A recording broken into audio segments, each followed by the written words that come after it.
onyeisiala Bola Tinubu ha dịka ha na ya na-enwe ọgbakọ na presidential villa dị na Abuja n'abalị 28 nke ọnwa Julaị gara aga. Ndị bishọp ụka Katọlik a ya bụ otu jikọtara ndị bishọp ụka Katọlik bụ otu ama dịka Catholic Bishops Conference of Nigeria CBCN wee gba Tinubu okwu ha na ndị Nigeria ahụsiela anya n'ọnọdụ enweghị nchekwa na-arị elu ọjị ka taa ka echi, n'ọnọdụ akụnụba ala anyị na-akụ afọ n'ala ka taa ka echi. Emechala ha ọgbakọ ndị Nigeria amaghị ihe ha metara n'ọgbakọ. Archbishop Emeritus Archbishop Catholic Archdiocese of Abuja bụ Cardinal John Onayekon aga n'ụlọ mgbasa ozi TV nọrọ ebe a na-agba ya ajụjụ ọnụ mee ka ndị Nigeria marazie ihe bụ isi sekpụ ntị ha na onyeisiala Bola Tinubu nwere na ọgbakọ bụ ebe ọ nọ wee mee ka ndị Nigeria mara na ha nwagbara onyeisiala Bola Tinubu na ọchịchị ya anaghị ama ndị Nigeria mma n'ahụ, n'ọnọdụ enweghị nchekwa na-arị elu ọjị, n'ọnọdụ akụnụba ala anyị na-akụ afọ n'ala, na mfakịtị ndị Nigeria ahụsiela anya. Na nke tụrụ ha n'anya wee bụrụ na Tinubu nọ n'ihu ha kwuo ogo ha na ọwa asị na omehụ agiri n'ihe ahụ ha na-akọ n'ọnọdụ akụnụba anyị na ọ na-eme nke ọma, na nchekwa ala anyị bụ Nigeria na ọ na-eme improve.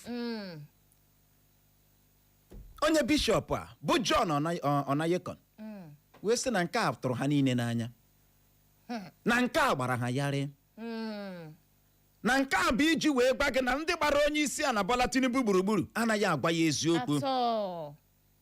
Na kedu ka ha si wee kpụrụ okwu n'ọnụ na-agwa onyeisiala Tinubu n'ihe ha ma na onwe ha ji anya ha ahụ na ndị Nigeria ahụsiela anya. Tinubu anọrọ ebe ahụ gba ha go ha na mba omego ha agiri n'ihe dị mma, ekwu ya ekwu aka ya aka.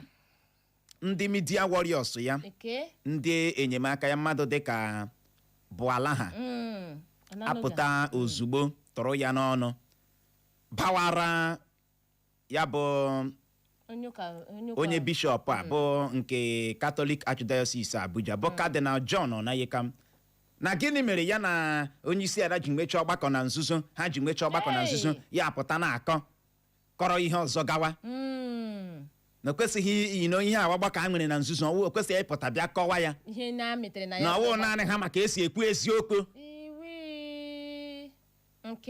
Mere Atiku ji wee pụta wee na-agba ụlọ ọrụ onyeisiala na ndị bishọp akpụrụ okwu adịghị ka ọda fake bishops ndị a ga-enye ju ọnụ ha hụ ihe akpọ ya gịnị bi tori bọkọ mana ka isuo ya kpọm. Ajụjụ anyị na-ajụ gị bụ onye na-ege anyị ntị n'ụtụtụ a wee bụrụ ihe ndị bishọp ụka Katọlik a kpụrụ ọ bụ asị? Ya bụrụ na ọ bụ asị gị si ọwa asị na ihe mere nji si na gịnị ọwa asị ya kwanụ na ọwa eziokwu gị si x ha kputere ya lee ihe mekwara nụ njikwa ogene ha kputere ya. Kedu ka ụlọ ọrụ onyeisiala ji chọọ ka edowe ọnụ kwuo okwu gbasara ọchịchị dị ugbu a n'ala anyị maka na ọnwa ihe mụnwa na onwe m na-aghọtaghị? Kedu ka ha si chọọ ka edowe ọnụ kwuo okwu gbasara ọnọdụ ihe isi ike anyị hụtara onwe anyị n'ime ya, onye kwuo asị kpogbuo onwe ya? Gịnị mere iji kwuo? Ị na-ekwu n'ụdị ole? Kedu ka ha si chọọ ka anyị dowe ọnụ mee gịnị kwuo ya ka ahụta anyị dịka ndị m ihe, ka ahụta ndị bishọp a dịka ndị mere gịnị ndị m? Ya bụrụ na ị mere ọsịsa nwaanyị ọma gaa n'ihu. Ị ga-akụ nwata ihe si ebela akwa. Onye ọbụla na-eti ọfụgbuola m isi m ụkwụ m ekwesịrị ileba ya anya amakwanụ ka ndị gbara onyeisiala gburugburu ga-eji na-agwa ya ihe ọzọ. Ikwuru ala okwu akanta gị akanta gị kpaa akara ekwentị maka ndị ga-enwe mmasị izibatara anyị ozi na WhatsApp. Were akara ekwentị a bụ 07074913438 zibatara anyị ozi 07074913438. Ma ọ bụ gị gaa na Facebook anyị zibatara anyị ozi ebe ahụ. Ị gaa na Facebook chọwa Eco FM 100.7 Eco FM 100.7 maọbụ gị ide naanị Eco FM. Klik ịkpam kiriwe anyị. Like kwa ma share ya. Iwe ka na-ewekwa Obasanjo ruo taa maka na ọ kụrụ afọ n'ala n'ọchịchọ ya ịchị nke ugbo atọ dịka onyeisiala Naịjirịa. Ka Atiku kwuru bụ akụkọ mbụ anyị hụrụ n'akwụkwọ akụkọ Vanguard. Na ya bụ otu akwụkwọ akụkọ Vanguard ka anyị hụkwara akụkọ a bụ nke kwuru na fụbara ihiwe otu ga-adị na-adọnyere ya ukwu bụ ebe ọ nọ gaghị ụzọ ka Wike kwuru. Enyere m gị akwa ịsụrụ n'ahụ ma nyekwa gị nri ka Atiku zaghachiri Obasanjo bụ akụkọ ọzọ anyị hụrụ n'akwụkwọ akụkọ Vanguard. Na ya bụ otu akwụkwọ akụkọ Vanguard ka anyị hụkwara akụkọ a bụ nke kwuru na ihe Naịjirịa chọrọ bụ ndị ndu na-erubere ọkpa ọha na eze isi ka Tunde Bakari kwuru. Ndị ọkpa egbe bandits awakpola otu obodo na steeti Zamfara gbagbuo ndị agha 6 ma tọrọ mmadụ 70 larie. 2027 anyị ga-ahụ na Tinubu nwetara mmeri na steeti Taraba ka onye ga-eji ọkọlọtọ otu pati PDP azọkwa gọvanọ steeti Taraba bụ nwa amadi aha ya bụ Emmanuel Buachakwuru bụ akụkọ ọzọ anyị hụrụ n'akwụkwọ akụkọ Vanguard.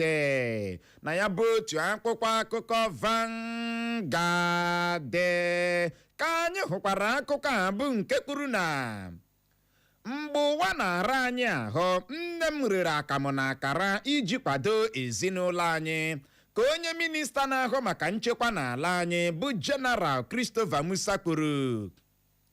Ọ bụ ndị nne na nna na-afụnwu ọkụ ime mmapịa n'ule, ọ bụghị ụmụ akwụkwọ ka onye bụbu onye rejistra nke otu ule JAMB bụ Ishak Oloyode kwuru. Ntụliaka elu gọvanọ steeti Ọshụn ga-eme ka ndị mmadụ mara amụma INEC na otu ọrụ nchekwa ndị e nwere n'ala anyị na-ama ka onye ga-eji ọkọlọtọ otu pati akọdọ pati azọkwa onyeisiala Naịjirịa bụ Olawape Hashim kwuru bụ akụkọ ọzọ anyị hụrụ n'akwụkwọ akụkọ Vanguard. Na ya bụ otu akwụkwọ akụkọ Vanguard ka anyị hụkwara akụkọ a bụ nke kwuru na ntụliaka elu gọvanọ steeti Ọshụn eyu na egwu legbu ọnụ ya anya pụtanụ n'igwe bịa tụọ vootu ka Adeleke gbara ndị steeti Ọshụn. Ọ na-ejigo ị hụrụ ntụliaka elu steeti Ọshụn ọ ga-adị kpọkpọ. Agbara gị ọ ga-adị behube. Agbara gị ọwụ ma ọgọdọ gị kechighị ike apụtakwala maka na ị ga-ekechi ọgọdọ gị ike maka na otu pati APC agwala Adeleke gọvanọ Ọshụn bụ Adeleke n'ọchịchago na ịhụrụ Ọshụn na ọ nọzi ha n'aka. Ama m ịghọtara and mgbe ma mgbe ọbụla otu pati APC pụtara kwa ụdị okwu a ọ na-ara ahụ na wa for you ma ị na-agbasi ya okwu n'ala ike otilo ọ dị ego ka ọ dịkwa ọ na-ahụ nanị ya nọ onye ga-eji ọkọlọtọ otu pati akọdọ pati azọkwa onyeisiala Naịjirịa bụ Olawape Hashim apụtala n'aka nke ya kwuo na ntụliaka elu gọvanọ steeti Ọshụn ya bụ ntụliaka elu ga-eme ka ndị Naịjirịa mara amụma INEC na otu ọrụ nchekwa ndị e nwere n'ala anyị na-ama na ntụliaka elu ahụ ga-emebọ INEC mebọ ndị ọrụ nchekwa e nwere n'ala anyị. Ọ ga-eme ka ndị Naịjirịa mara ka ha dị. We dey look, we know the judge. Ka ọ dị onye bụbu onye rejistra nke otu ule JAMB bụ Ishak Oloyode apụtala kwuo na ọ bụ ndị nne na nna na-afụnwu ọkụ ime mmapịa n'ule na ọ bụghị ụmụ akwụkwọ. Akwa ịma na omedi na ihe nwoke a kwuru. Ama m na-aghọta ebe nwoke a na-aga. Maka na ile ọtụtụ ụmụaka ugbu enweghịkwe nke ego ga-akwụkwọ. Agụbedide ya afọ ka abalị. Enweghịzikwa eke ego ga.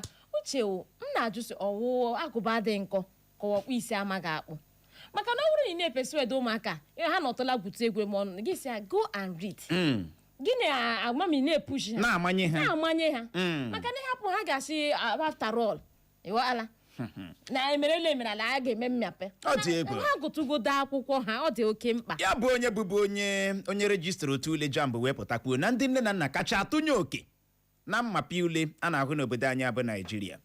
Ndị ọkpa egbe bandit awakpola otu obodo na steeti Zamfara gbagbuo ndị agha 6 ozu ha adọrọ ma tọrọ mmadụ 70 17 people larie. Otu enweghị nchekwa ha na-ekwukwa kwa otu ihe ahụ onye ụkọchukwu rụtụrụ aka ejisi ya taa kwuchie ọnụ nwaanyị ga-eje ekwu ikwuo ya ịnwa ama akpuo ya ịbụrụla onye ọjọọ mana ọ bụ ọnụ ka a ga-eji ekwu ọnụ ka a ga-eji ekwu uche nwe ike abịala nnọọ ọ dị ka nwe ike na-enyocharịkwa Fubara o si Fubara ihiwe otu ga-adọnyere ya ukwu bụ ebe ọ nọ gịnị gaghị ọsọ wee ebe ọ nọ gaghị ụzọ mmehie mejọ gaghị ụzọ ama m ị na-aghọta ya nwee ịbịa chọwa ihiwe strọchọ Fubara ịbịa chọwa ihiwe strọchọ n'ọwa ebe ọ nọ mee gịnị gaghị ụzọ ike gbọrọ okwu ike na Fubara nwanne ọ dị egbewe ka ọ dị Atiku apụtala kwuo na iwe ka na-ewekwa Obasanjo ruo taa maka na ọ kụrụ afọ n'ala na ọchịchọ ya ịchị nke ugbo 3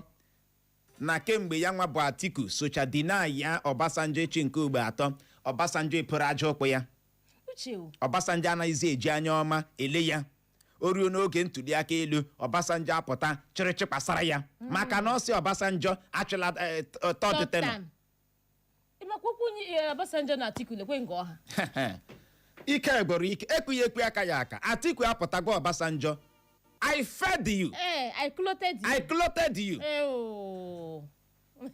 ke ma bụrụzie nwa nzari juru afọ pụta chọọ ịtagbu nna ya ukwu ọ dị ego ka ọ dịla anyị la akwụkwọ akụkọ Daily Post gezie ntị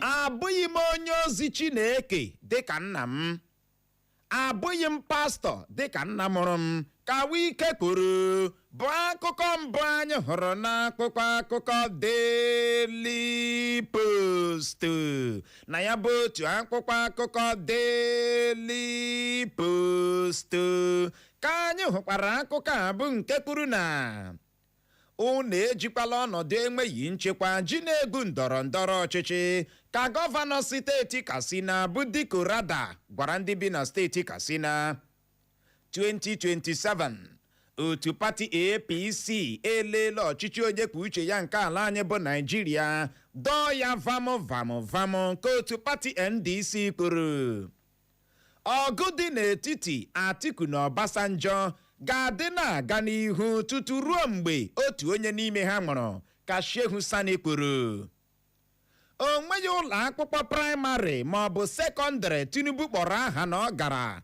n'akpụkpọ satrifiketi o zigara ndị INEC ka Dino Melaye kwuru bụ akụkọ na-ada ebelebe n'akwụkwọ akụkọ Daily Post na ya bụ otu akwụkwọ akụkọ Daily Post ka anyị hụkwara akụkọ a bụ nke kwuru na ndị obu egbe awakpola otu ụlọ ụka Katọlik na steeti Enugu tọrọ onye seminarian ma tọrọkwuo ndị ọzọ 2027 kpamkpaso anabatala ndị otu pati APC na otu pati NDC na steeti Kano 2027 Obasanjo nọrọ otu a ya ga-abọpụta ha iro na ekoro o ji ebusokarị Atiku agha n'oge ntuli aka elu ka onye enyemaka Atiku bụ Frank Shaibu kwuru 2027 onye ọbụla na-azọ ọkwa onye isi ala Naịjirịa ọ na-ara ahụ ịbịa ka agba ya ajụjụ ọnụ n'ihe onyonyo TV agaghị achịzi Naịjirịa nke ọma ka Rufai Oseni nka Rise TV kwuru o nweghị ọrụ ọbụla a ga-agbahapụ n'okpuru ọchịchị Tinubu ka Umahi kwuru ọ dị egwu uche ike agwụla amadị m ebe that is echi anọ ọzọ n'obodo anyị bụ Naịjirịa enwere shi ga-apụta asịkwanụ ndị a na-acha anyị makwanụ ha ji akụkọ ọma wụcha amami ghọtara ụbọchị niile ma owu onye ka na onye ka uche o nwere ka ọ dị na steeti Enugu kpọmkwem ndị obu ịgba wakpoolu otu ụlọ ụka katọlik na steeti ahụ tọrọ onye seminarian ma tọrọkụ ndị ọzọ amami na aghọta ime ikpuo ya asị na ime na gịnị ikpugbuola onwe gị ka ọ dị dinomelaye apụtala kụwa aki nsugbe kpuo ya n'eze wara awa na onwe ya ụlọ akwụkwọ praịmarị maọbụ sekọndịrị Tinubu kpọrọ aha na ọ gara na akwụkwọ satịrịfiketi o zigara ndị INEC anyị majikwa anya anyị hụ ya uche anyị nụrụ na nke ndị ọzọ agbachala ya n'anwụ maka onye ukwu m nne ndị na-epụtachaghị ịzọ onye ọbụla ewepụta nke kpamkpaso ego ịhụ ya asị kpamkpaso lee praịmarị skuul ọ gara lee sekọndịrị a gara ewepụta nke Peter Obi ga ịhụ praịmarị sekọndịrị ga ịhụ yunivasiti ọ gara ewepụta nke Atiku ga ịhụ mgbe ahụ zuru ke Tinubu anyị ahụghị ụlọ akwụkwọ praịmarị ọ gara anyị ahụghị ụlọ akwụkwọ sekọndịrị ọ gara uche na wa o amami na aghọta ebe anyị na-aga na wa ọ dị ego like allegedly uche we had is missing gịnị is missing na so we hear o like ị nụrụ ya nke ọma nwa ụlọ akwụkwọ akpọrọ aha si ihe awa ebe ọ gara na wow it is well o nwere ka ọ dị o kwesịrị ọ na-eme m obi ọjọọ ka ọ dịla anyị la akwụkwọ akụkọ pamchi gezie ntị Fubara kacha kụọ afọ n'ala n'ọgba aghara steeti Rivers ka Wike kwuru bụ akụkọ mbụ anyị hụrụ n'akwụkwọ akụkọ Pọnchị na ya bụ otu akwụkwọ akụkọ Pọnchị ka anyị hụkwara akụkọ a bụ nke kwuru na ọchịenwuru na Atiku ọkụ dịka otu pati APC bịara dọnyere Obasanjo ukwu. Amechi ịbụ osote Atiku na ntuliaka elu onye isi ala afọ 2027 enweghị isi nke o ji enwe ọdụ ka Wike kwuru. Ala anyị bụ Naịjirịa enwetala uru ahịa dị tarị naira 24 24 trilion naira site na mmanụ crude ha bugara na mba ndị ọzọ naanị n'ime ọnwa 6. Aya mkpọrọmasị Falana akpọọla oku ka ebilie megide ụlọ ọrụ mba South Africa dị n'ala anyị bụ Naịjirịa. Uchelekwa gị nwere onye mba South Africa so bịata Naịjirịa bịa ime ihe ibiti egwu Tyler. Thank you Anyị agba ya na Tyler sịkara ka nkụ ebe a. ọhụbe ndị ka anyị ya Anyị agba ya sị ndị na-ama Tyler ka nkụ ebe a. Thank you. Ya nọrọ. Uche no problem o she can come o we are not against her. Ọ kagbuola no show ọwụ. Why o ji kagbuo ya? Look at you. Na saying they do. Ịma ndị Naịjirịa. Anyị wakagbuola ya. Ka m gwakwa gị o. Ị hụrụ Naịjirịa. O nwere ka Naịjirịa sikwa eme ihe ha mụnwa laikiri. Mata asị ya bịawa. O nwere ka Naịjirịa si eme ihe ha mụnwa laikiri. Ama m na aghọta. Mba South Africa kwesịrị ha nọrọ otu a ha na-ajụ onwe ha ajụjụ. After the whole thing, Nigeria kwuo n'okwu. Tyler gị bịa taa ya ebe a. Nigeria buso ndị mba ha dị na mba Nigeria agha kpọị. Ị ma na o nwere egbe na-ebu ọkụkọ. O bukatala ọkụkọ ya na-ebu ọkụkọ ya na-ebutere ụmụ ya na-eri ya na-ebu ọkụkọ ya na-ebutere ụmụ ya na-eri. Ya eruo one day egbe ada ọrịa. Mma ya asị mgbanụ ka m ga butezi ọkụkọ ka anyị rie. Ya ga pịam fetu ga bute nwa kedu ihe a na-akpọ ya ndị be ka anyị ji akpọ ya ọdọgọma ga bute nwa ọdọgọma buru ya otu apịm ọdọgọma atụpụghị ọnụ ya ebutere ya nne ya ele ya si ihe ibutere ogene ya sị ọwa ọkụkọ na mfe akịta ọkụkọ ahụ stres hụ ya na mgbe ọ gara aga buru ya nne ya ekwu dị okwu nne ya asị ya bughachi ihe zuzuru gị bughachi this time ama m na aghọta ya jụwa nne ya why kedu mere m ga-eji ebughachi ya sị ị hụrụ ihe ahụ i burula nne ya ekwughị okwu irie ya ị ga uche ka ọ bịa taa yara anyị Naịjirịa onye si ya ga kansụl ihe you should consult us before you do those things. Ọ dị ego o wee mere ya nchịkọta okwu wee bụrụ onye ọbụla gị na ya na-eme ihe ya agba nkịtị gbado anya silence is golden. Na wata ka ọ dị Igbo mụrụ nze ma ọzọ ọ bụ n'ebe a ka anyị ga-enye ya rịkọm iji hụ ohere je ṅụrụtụ mmiri ma kpacha akpịrị ya bụrụ ma anyị lọghachi anyị enwe ohere leba ya anya bụ Nkocha ụlọ ọrụ onye isi ala kọchara ndị bishọp ụka Katọlik maka ịkatọ ọchịchị Tinubu. Anyị wee na-ajụsị ihe ndị bishọp ụka Katọlik a kwuru ọ bụ asị. Kedu ka ụlọ ọrụ onye isi ala ji chọọ ka edowe ọnụ kwuo okwu gbasara ọchịchị dị ugbu a n'ala anyị? Zibatara anyị ozi na WhatsApp anyị nakwa na Facebook anyị lọghachie ya bụ ụdara anyị tanyere eze anyị arazie ya ka ọ dị dadarara nọrọkwa ebe ahụ agagharịkwala agagharị.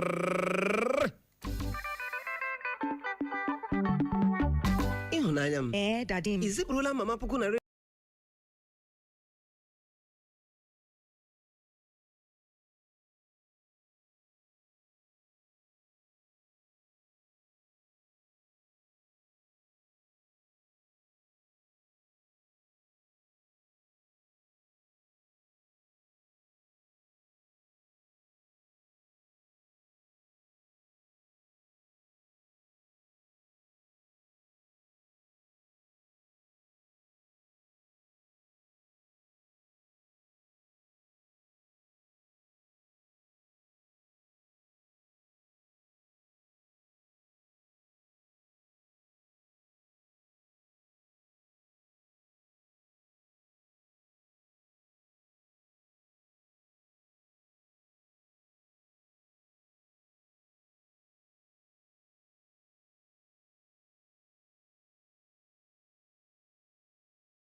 otu jikọtara ndị bishọp ụka katọlik bụ otu ama dịka Catholic Bishops Conference of Nigeria CBCN wee họpụta ndị otu ha sị ngwa jekwuru na onyeisiala Bola Tinubu ka ọ nọ na ya nwee ndakọrịta ntị. Ndị bishọp ụka katọlik a kpọmkwem n'abalị 28 nke ọnwa Julaị gara aga wee gaa na Presidential Villa dị na Abuja bụ ebe ha na onyeisiala Bola Tinubu nọ nwee ọgbakọ. Ha akpọ ya nna m ukwu. Nigerians are suffering. Nigerians are crying. Ihe isi ike akarịala. Biko ị ga-agbalịtụ welitetu aka n'okwu gbasatara ọnọdụ enweghị nchekwa. Ịnọ gị mara ihe ị ga-eme ya. Ị ga-agbalị tinyetụ uche lee gaa na Facebook anyị ga-ịhụ ya bụ otu jikọtara ndị ụka ndị bishọp ụka katọlik. Ha bụrụ na ibu. Look at you. Look at you. Ha wee na-agba onyeisiala Bola Tinubu na oke ogbugbu oke ntọrọ n'ọnọdụ akụnụba anyị na ọ na-akụ afọ n'ala. Ozugbo ha kpu okwu ahụ n'ọnụ, Tinubu akamtaa ya sị mba. No. Emehụ m agree na nke ọnụ na-akọ. Look at you. Come on. Lee anya ọnọdụ akụnụba na-eme ọfụma, nchekwa, we are working on it, ile anya ọnọdụ enweghị nchekwa, we are doing something about it. Ya akamtaa ya ozugbo ebe ahụ. Ya eruzie ọkwa na ngwụcha n'izu ụka gara aga, otu onye n'ime ndị bishọp a bụkwanụ onye archbishop nke Catholic Archdiocese dị na Abuja, Cardinal John Onayekon wee gaa n'ụlọ mgbasa ozi TV bụ ebe ọ nọ kọwaa akị nsugbe mee ka ndị Naijiria mara ka ha na nzukọ ha na onyeisiala Bola Tinubu nwere si wee gaa bụ ebe ọ nọ wee kọwara anyị na onyeisiala Tinubu anaghị ekwetadị na ndị Naijiria na-ata ahụhụ. N'ugbu a ka o doro ya anya na ndị gbara onyeisiala Tinubu gburugburu anaghị agwa ya gịnị eziokwu. Ozugbo ọ na-esepụ ọnụ n'okpu, ndị media warriors onyeisiala Tinubu achọrọ ịchịkwasara ya si look at you. Gị na onyeisiala unu nwee nzukọ na nzuzo gị bịa na-akọ ọ bụ otu esi eme ihe. Ọ na-anụ unu maka esi ekwu eziokwu, unu kwesịrị ikwu ihe unu na-ekwu ugbu a. Atiku asị ha ndị bishọp a kpụrụ ihe a ha adịghị ka ndị bishọp ọzọ ahụ. Unu na allegedly unu na-asụju ego n'ọnụ. Amaghị na aghọta. Anyị wee na-ajụ gị bụ onye na-ege ntị n'ụtụtụ a, gezie ntị. Kedu ka ụlọ ọrụ onyeisiala ji chọọ ka edowe ọnụ kwuo okwu gbasara ọchịchị dị ugbu a n'ala anyị? Na ihe ndị bishọp ụka katọlik a kwuru ọ bụ asị? Okwu eziokwu. Ya bụrụ na ị nwere ọsịsa na ya bụ ajụjụ, ị ga-agbalị bulie ekwentị gị kpọwa akara ekwentị ndị abụọ 0911-2022 0911-2022 maọbụkwa 0707-454-1014 0707-454-1014 maọbụ gị zibatara anyị ozi na WhatsApp anyị maọbụkwa na Facebook anyị. Nke ọbụla ị ga-eme n'ụtụtụ a ga-agbalị agba okwu gị nke ma asị mmanụ akara dị ụtọ, onye ratụ ibe ya ratụ. Ị bọọla chi? Ụtụtụ ọma. Yeah, good morning. Clara, good morning. Yeah, my name is Kedu. Ndewo. I am calling from my community of where West local government. Yeah, Uche, I can give a this topic. I'm sorry to say this, but I can make warawa. Or it is it's still morning. In the Catholic bishops, with respect.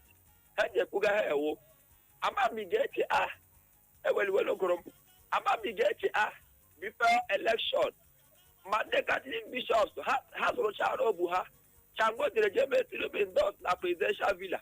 Do you remember that video? How much chicha, the bishop, and what made that to be done? AJ, I trended very well. Can you remember? Well, and I'm a tell endorse. Abata ọdara adụ arụ maka ha ọrụ. Olo. Okay. It is still early for the Catholic bishops. What goes around comes around. Catch it from us. There were. Ya gaziere gị kachisel ekwuwe ya bụ chere obi ga adala ụda Ebola chi. Hello, my radio. Ndewo. Hello. Gaa n'ihu Ebola chi. Abara m choo. Good morning. Ndewo. Gaa n'ihu. Ihe a na-agba Tinubu gbasara ọdịmma Naịjirịa. Tinubu kwesịrị ịmagụ ọnụ ụlọ anyị gbasara ya mee ka Naịjirịa dịkwa mma so that ndị ọ na-achị achị ekwutekwe n'ume eshifọ ma awọ mma mma chifu Igbo. Ndewo. Ya gaziere gị. Na Facebook anyị Dr. Mrs. Mmole Barasi Owere zibata ozi ya mọmiyo. Ọ na-ekele ndị bishọp ụka Katọlik maka ịkụrụ chim n'eziokwu. Ọ na-ekelekwa Chineke na anyị ka nwekwara mmadụ dịka onye amụma Netan bụ onye lere eze anya n'ihu gba ya eziokwu.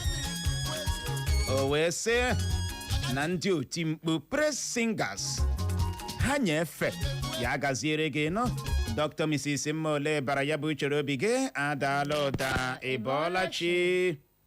Ebola Uche na Clara. Good morning. Ụtụtụ ọma. Aha m bụ Nwaada Munachi. Ihe a ndị bishọp anyị gara mewe ọ dị mma. Asị m more grace to their able. Okay. Ihe ahụ ihe my Reverend Father na ọchịchị anyị ugbu a ọchịchị Pontius Pilate. O nweghị ihe ọzọ anyị nwere agbalịala. Thank you. Ndewo. Ya gaziere gị nọ Ebola chi. Sọsọ na eko. Otu a. Ọ dịla ọdọwụ na eko. Otu a. Para and Uche ekelela m unu na-asị unu ọnwa ọhụrụ ọma ụtụtụ ọma anọruo Linda Oscar wuo onye awọ mbiri na-asị udo dịrị anyị niile. Ndewo. Ndewo nwoke ọma na nwaanyị ọma. Ihe ndị bishọp a gara nwanne m o mere m obiọma ebe ọ dị ukwu. Ọ dị m mma. Ana m asị onye isi ala ya ga-ekwe ntị o maka na akụ aka ọ dị ka mma ka mmadụ gee ntị. Ha ekwuole ya kụọ ya gbaga m ya chọ iwuli ya wutuo kwa gee ntị na ihe niile akwụ ma mee ihe akwụ because mgbe ha biliri n'ije dị otu a ya marakwa na ọ ga-adị mkpa na ọ ga-eleba anya mee ihe kwesịrị ka o mee ka obodo anyị nwee ike dị na mma n'ihi na onye na-achị n'obodo na-adịghị na mma ihe agakwa aga nke ọma. So ihe ndị o mere obodo anyị agaghị ahụ nke ọma. So ya ga-ekwa ha ntị. Ana m asị na ọ bụrụ na ọnụ nke ha kwuru na ha ga-ebilikwezakwa ọzọ until ha achọta ihe ahụ dị mma. Mana ana m ekele nzọpụ ụkwụ ha na-asị ha mere ya mgbe ọ dị mma. Anọ Linda Oscar na-asị omemọya ụwa ya meziekwe nke ọ yọrọ ayọ. Ụwa mara unu mma Clara and Uche. Ndewo. Ya gazie. Anọruo Linda Oscar ya bụ chere obi gị adala ụda na Facebook anyị Ifeanyị Ejimi nke onye si obi akpụ egbe ma ọ si ihe abụọ otu n'ime ọrụ ọma anyị tụrụ anya n'aka ndị okpukperechi ala anyị na ndị ọdịnala ala anyị. Ọkwa ị na-agwọta ha gbawa onye isi ala eziokwu n'ihu ya. Ọkwa ị na-agwọta na ezipụla ozi a bụ na ezipụla ya masị onye isi ala ya kpere ya masịla ya ma egene ya hara mana ya bụrụkwa n'obi na onye ndu ọbụla na-anaghị ege ndị ọ na-achị ntị ekwesịghị ịbụ gịnị onye ndu. Ya gaziere gị Ifeanyị Ejimi nke onye Ebola chi. Ezigbo mmadụ olu ya na-ada ụda n'igwe okwu. Nwana ya eze na-ata njaba.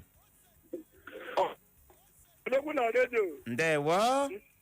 Ya na-agwa ka ọcha ụbọchị taa mara ụnụ mma. Aga m bụkwa nwa na-ahịa eze na-ata njaba.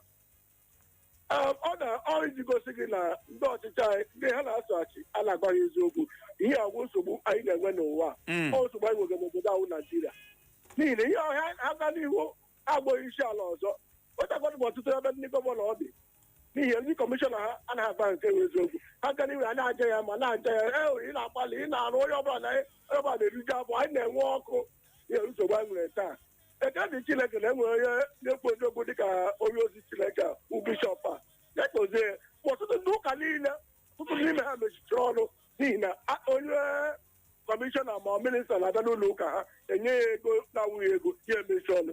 Chineke gozie bishọp a Uchenna Clever aga m bụkwa nwa na-ayọ eze na-ata njaba enwere nwoke iyi agba ahụ hapụ nwoke ihe agba enweghị m ike ịrahụ ụra. Nwoke ihe agba emekata n'ụwa mee ka ụra hapụ ịga m n'anya. Nwoke na ibe ya na-eme mmiri na-ama ohu ya na-ama onye kpọ ya. Leave that man for me ma onye ngwọ tupu m apụta ruo n'oge a. Do you know who I am? Nonsense and ingredient. Hapụ m na onye ihe agba gị na-akọ ihe ị na-akọ. I am boiling. Nwoke ihe agba n'ọhịa. Or not here. Use you as a point of contact. No, don't use me and don't involve me. Gaa n'ihu were ozi na Facebook anyị. N'ozi nke si n'aka uche nke apụkwala. Mgbaka ịzụ ọkpụkpọ oku. Ewu nke akụchapụkwala. Ị bọọla chi ye. Ị ka nọ ya? Ị bọọla chi. Uche na Clara. Ndewo. Ị bọọla. Aga m bụ Okechukwu esi m Agbala na-akpọ. Ka m tinye ọnụ n'oke nke m. Na bishọp agbalịala ịpụta dekwuo the secret meeting ha nwere. But ịma na sometimes ndị bishọp anyị ndị kpọrọ onwe ha ndị prophet, they will be congratulating the present this present administration. They are doing well, they are really well because of money. In a way, but only this bishop and the Catholic when they put they against this administration to show that the man of God is still existing. So let them try. Although so what we need is change. There's nothing we can do about it. If the present government have failed us, because when 2027 election,